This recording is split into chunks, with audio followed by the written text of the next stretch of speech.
بازی پایانی جام ایدی کرکت در ولایت هرات. در این جام 7 تیم از 3 ولایت کشور اشتراک کرده بودند که در نهایت 2 تیم از ولایت هرات به دور پایانی راه یافته است. این برنامه که بودک به اسم خواجه عبدالله انصاری بود که 3 ولایت 7 تیم بودک اشتراک کرده بودک که به فاینل 2 تیم هرات که به اسم هرات اکادمی A به اسم هرات اکادمی B به فاینل رسیده. امروز بازی فاینل می‌بینی که امروز بازی فاینل است.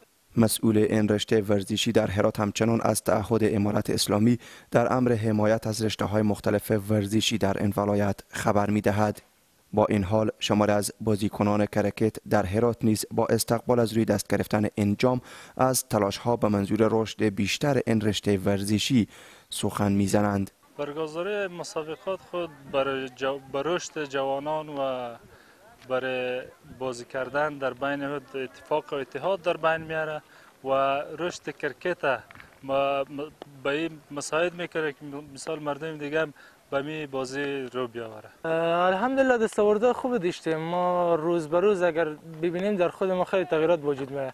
به خاطر از اینکه بالی ما رئیس به کرکت هرات همچنان کوچ ما بالی ما خیلی زحمت میکشه، روزانه تمرینات منظم، حتی بازی‌های منظم به ما اینا در راه میندازه تا ما بتونیم بیشتر دستاوردهای نیز پیدا کنیم.